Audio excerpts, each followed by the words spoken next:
Bienvenue dans cette nouvelle édition du Non-Stop Info. À la une de l'actualité, la mission onusienne, la MINUSCA, prend officiellement le relais de la mission africaine. La MISCA en Centrafrique, 600 casques bleus ont déjà été déployés sur place.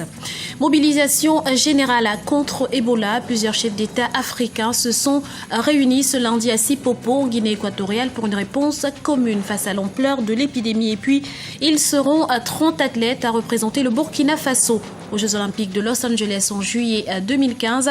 Ces derniers ont été sélectionnés lors des éliminatoires nationales.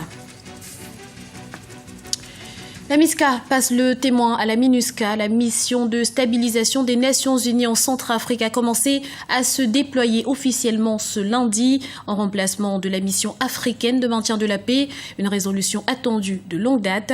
La MINUSCA devrait compter à terme quelques 12 000 hommes et aura pour mission principale la protection des civils centrafricains et l'aide au désarmement. On écoute à ce propos Jean-François Akondi-Kombe, éditorialiste. Il faut d'abord observer que c'est la énième mission des Nations Unies, puisque même les forces africaines de la MISCA étaient placées sous mandat des Nations Unies avec une résolution du Conseil de sécurité. Donc c'est la énième mission militaire sous mandat des Nations Unies qui arrive en Centrafrique. Et ce mandat, en tout cas cette mission, si les choses restent en l'état, ne changera rien à la situation sécuritaire en Centrafrique. En tout cas, si la mission est essentiellement cantonnée à Bangui et autour de Bangui, le pays est vaste. Et précisément, les exactions, les échanges de tirs, les combats se déroulent en dehors de Bangui pour l'essentiel. Il est vrai que le Conseil de sécurité a fait une déclaration hier indiquant que la mission de la MINUSCA était de se déployer très très rapidement sur l'ensemble du territoire, à la fois ses éléments civils et ses éléments militaires. Donc si ce déploiement a lieu et très rapidement, cela changera peut-être la donne. Et une cérémonie solennelle pour le transfert d'autorité entre les deux forces a eu lieu ce lundi à la base de l'aéroport de Bangui. Une cérémonie à laquelle le vice-président équato-guinéen Théodorine Obiangema Mangué a pris part. Voyez ce reportage de notre correspondant Serge Kofi. Théodorine Obiangema Mangué à la rencontre de la présidente centrafricaine Catherine Saba-Panza. Une visite pour assister au retrait des troupes équato-guinéennes engagées dans la MISCA, la mission internationale de soutien à la Centrafrique. Environ 300 militaires ont été mobilisés en soutien à la Centrafrique, pays confronté à une crise politique. Un soutien traditionnel au pays qui met en avant la solidarité de la Guinée équatoriale envers les nations sœurs africaines. Nous avions envoyé un contingent militaire pour venir aider avec les autres troupes, les autres effectifs de la sous-région pour remplir la mission de maintien de la paix ici en Centrafrique. Cette mission est arrivée à terme. Ce n'est pas la première fois que la Guinée équatoriale envoie ses effectifs ici en Centrafrique. Au niveau de la Guinée équatoriale, nous avons réussi notre mission. La MISCA a quitté ce lundi 15 septembre la Centrafrique pour se muer en une force plus grande sous le mandat des Nations Unies et devient la MINUSCA, la mission intégrée multidimensionnelle de stabilisation des Nations Unies en République centrafricaine. Une force qui pourra couvrir ce grand pays et participer au retour à la paix. Théodorine Obiangema Mangué affirme ici la disponibilité de son pays à participer à cet effort pour le retour à la stabilité en Centrafrique. Alors ce transfert d'autorité, nous pensons que c'est une décision collective, comme tout se passe entre les États. C'est pas, nous faisons partie d'un collectif des pays. Donc quand une décision est prise, on ne fait que la respecter. Et nous, on sera toujours là pour donner notre appui, notre participation s'il faut à n'importe quelle éventuelle nécessité des forces guinéennes. Les troupes équato-guinéennes ont quitté la Centrafrique ce lundi. Maintenant, place à la MINUSCA qui devra désarmer les forces rebelles en présence et aider au retour à l'ordre constitutionnel. Pour ce faire, la MINUSCA aura besoin de la coopération de tous les Centrafricains. Mobilisation continentale contre le virus Ebola en marge de la remise du prix UNESCO Guinée équatoriale. Un panel était réuni ce lundi à Sipopo pour plancher sur les voies et moyens de freiner l'avancée du virus. Reportage de notre correspondant sur place, Serge Kofi.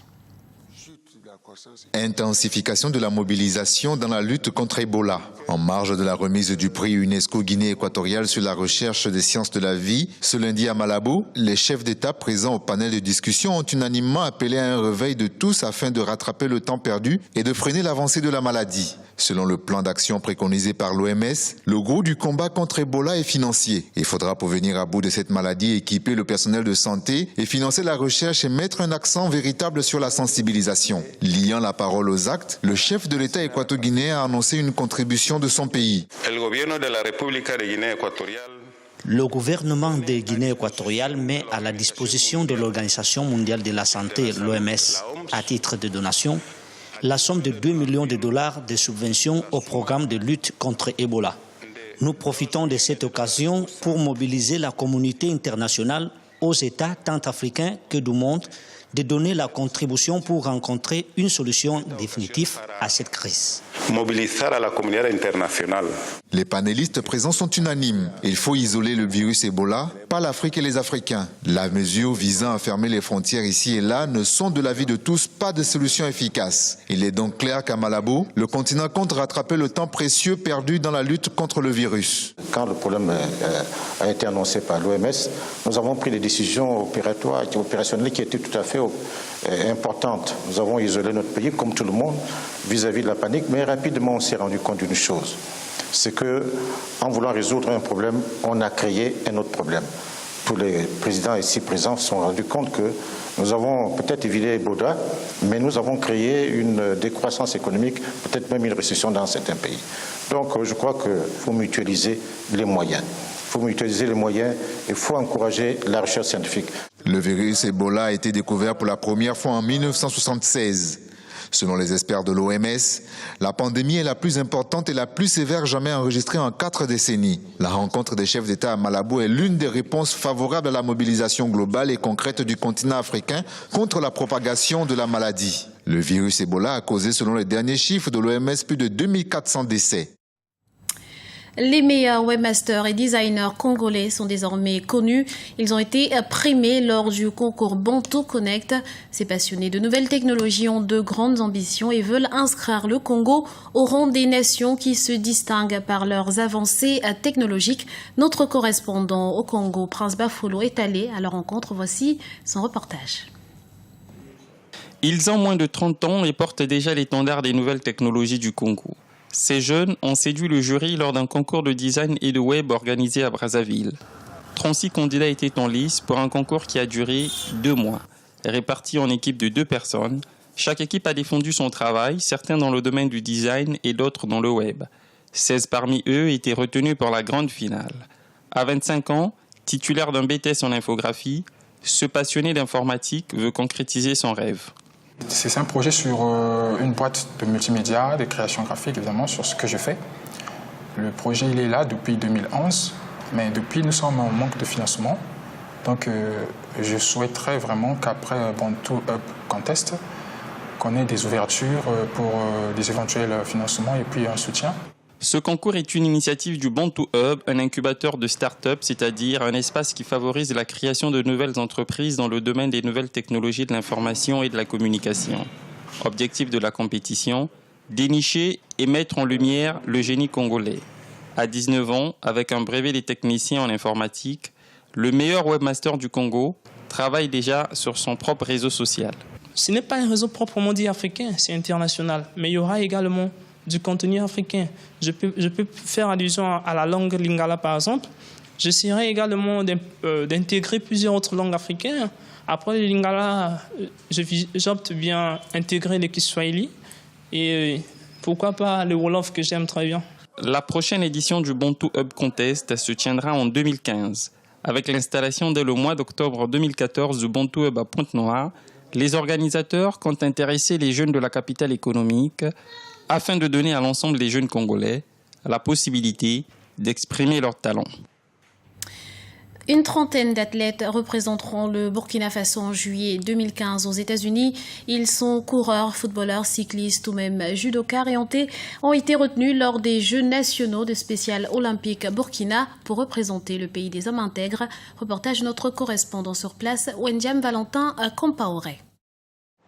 Le Burkina Faso sera représenté aux Jeux Special Olympics à Los Angeles aux États-Unis. En effet, ce sont plus de 200 athlètes déficients intellectuels qui ont participé les 12 et 13 septembre 2014 à Ouagadougou aux éliminatoires nationaux. Des compétitions dans 4 disciplines que sont le cyclisme, le football unifié, le judo ou encore l'athlétisme. Ils sont donc une trentaine d'athlètes retenus qui défendront les couleurs du pays en juillet 2015. Chaque athlète a donné le meilleur de lui-même et nous avons eu de belles performances. Et quel que soit le niveau de handicap de chaque athlète étant ici présent, en tout cas, je pense qu'il y a eu de l'entraînement derrière. Nous allons nous préparer au maximum et le niveau de la compétition est suffisamment relevé. Cela pourra nous permettre quand même de partir engranger des médailles et revenir comme nous l'avions fait auparavant. Environ une vingtaine d'équipes du Burkina ont pris part à ces Jeux pendant 2 jours. Au-delà de la compétition, ces rencontres se veulent un cadre d'épanouissement pour ces personnes souvent marginalisées. Et je vise vraiment la promotion de la personne handicapée intellectuelle, parce que c'est des gens qui sont un peu marginalisés. Et à travers ces activités, nous permettons à ces jeunes-là d'abord de relever leur estime de soi, c'est-à-dire de pouvoir se considérer eux-mêmes et aussi changer le regard des uns et des autres envers ces enfants, non envers ces handicapés intellectuels qui sont mis de côté par la société. En 4 participations, le Burkina Faso a déjà remporté une quinzaine de médailles et fonde encore un espoir pour cette 5e participation. Notons aussi qu'au Burkina, malgré l'existence des textes qui prônent l'épanouissement de la personne handicapée, sa connaissance et son application restent à améliorer pour l'insertion sociale de ces personnes en difficulté. C'était le journal de la rédaction. Nous vous remercions pour votre fidélité. Retrouvez dans un instant une nouvelle édition du Non-Stop Info sur Africa 24.